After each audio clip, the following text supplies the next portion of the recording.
Hi YouTube and happy Thursday. I have some very exciting news to share with you this Thursday evening.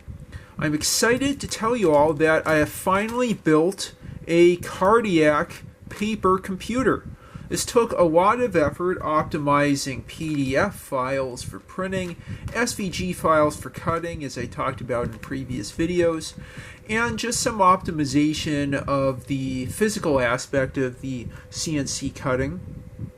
But now I finally have one. I'm so excited about this, and I'm hoping to give these to colleagues, and also, if possible, to sell some assembled copies to any of you who are interested. Let me tell you first a little bit about the material I used and about the cardiac computer itself. The cardiac computer, as I talked about in previous videos, is the CARDboard Instructional Aid to Computation. And it's not really a true computer, but a tool for understanding how microprocessors work that's entirely constructed out of paper. The original copy was made out of a very thick cardstock and printed in color, but mine is grayscale, but has an added advantage over the original cardiac computer. Mine is made from 20-pound printer paper that is laminated in 3mm Scotch laminating sheets. Because it's laminated, you can't say that the coffee you're drinking drowned your homework. Just kidding. There's a lot of fun, tasteful jokes you can make about this, but my point is that the lamination makes this cardiac computer a lot more durable. It makes it more reflective. That's another joke. It makes it a lot more durable. It won't get damaged by liquid. The sliders don't get bent up so easily and work really nicely. And just overall, it looks and feels really good. So that was the overall process as far as manufacturing. Printing out printer paper with the 3 cardiac pages, laminating it, and then cutting it on that silhouette cameo that I showed you in the previous video. The way the cardiac computer works is you have memory on this second page here and the arithmetic logic unit on the first page, as well as multiple sliders and input-output cards. And essentially you write in a program in memory and then go through and interpret each instruction by moving these 3 sliders that I'll show you in a second. I forgot about another advantage to having this laminated construction. Instead of using a pencil I was about to say pencil and paper. Instead of using a pencil to write in and physically erase instructions and data into memory, you can use a wet erase marker. And that's what I plan to use when I do some cardiac tutorials in future videos. I'll also have a video where I show you how I assemble the cardiac computer from the pre-cut pieces. Anyway, so this paper computing tool has memory, 99 different, well, really 100 memories. The first one's always 0, 1. The last one always starts with 8. And there's a couple bugs that also come with this, little ladybugs that serve as telling you where you are in the program. They serve as program counters. And essentially you'll write in your program and then take a ladybug, stick it in your first memory cell like that, and then as you go through the program you can use this as a pointer further down to tell you where you are within the program. So that's the second page of the cardiac computer, which has all those memory cells. I'm really surprised there aren't more videos about the cardiac computer. There are a couple nice ones Tom Higgins did, but as far as I can tell, I have the most on YouTube. Yay for me, time to give myself self-congratulations for those self-congratulations. With that interlude, I'll go ahead and move on to the arithmetic logic unit of the cardiac. Let me just zoom in here and make sure it's not reflecting too much light so you don't have too much glare. As you can see, there are 5 different sliders. There's an input slider over here where you can sometimes have values that are moved into memory. There's an opcode test and accumulator here.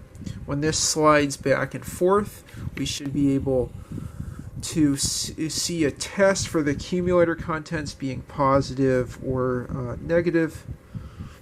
Yeah, that might be a little bit difficult. I've had some trouble getting that hole to properly line up. Oh, there we go. Okay, positive and negative. Never mind, that did end up working. Let me zoom in a little bit further. Maybe not as far. That should be in focus nicely, and you should see when I move this opcode accumulator test, you should see a negative and then a positive there. Okay, so that's one of the sliders here under the accumulator. There's just 10 instructions to the cardiac computer which are helpfully printed on it. There's an input instruction, clear and add, test accumulator contents, shift, output, store, subtract, jump, and then halt and reset. Just that simple. And all those opcodes are in decimal, as are the data. It's always 3-digit numbers for programming this. Okay, so there's our accumulator that use as the program goes. I could fill in everything with wet erase marker. Now in the arithmetic logic unit, you can see there's now 3 more sliders that are the core of how the cardiac works: an accumulator test slider, and then 2 address sliders. And that accumulator test slider is kind of interesting. So basically, what you do is you go from the start arrow here, and then you move sliders until they agree with the contents of whatever memory cell your bug is in. So say the memory cell has, I don't know, something like 6, 4, 4. The first digit of that instruction register is the instruction. 6 is store, and then 4, 4 is a memory cell. So now if I go ahead and move bug ahead 1 cell, go through accumulator test, I don't see any arrows going to the right or up here, so I'll go to the right and then up. I can just go straight up. Then if I look inside the instruction decoder, that's going to tell me what to do. And maybe I don't want to zoom in so much. It says copy accumulator into cell 44. That's the store instruction is for storing whatever is in the accumulator. So I'd go ahead and do that, and then look in the next cell and go through that process again. As far as where there's an accumulator test, you can see had my instruction been 344. See the line is different now. Had the instruction been 344 or test accumulator contents, I would move the bug to cell 44. That's let's see what instruction that was. So that's sort of interesting. And I forgot one part of that. That again depends on what the accumulator contents are. So if it's a positive, if it's a positive value in there, I do go ahead and move the bug to that memory cell. But if the contents are negative, I don't do that. I would go ahead and move to the next instruction. Well, I'll have to go through a more thorough cardiac tutorial than what I'm doing now, but I just wanted to give you a sense of how this works and how this finished product looks. again, I'm very, very excited I managed to make this. I did a lot of optimization. I've set this up now so that I do 2 processive cuts, and that's managed to make this incredibly easy assembled. The sliders come right off the page. My cat really loves them. I don't know, my cat really enjoys laminated paper too much. Maybe it's something about the smell or the adhesive in there. It is a cat magnet. So with that, I hope you enjoyed this video. I hope you're as excited about this paper computing teaching tool as I am. I'll have a lot more videos coming up. I think the next one I'll do will show you just how I assemble this. One preview of that is I'll just show you how these sliders all overlap with each other on the inside of the cardiac. But anyway, so that's a topic for another video.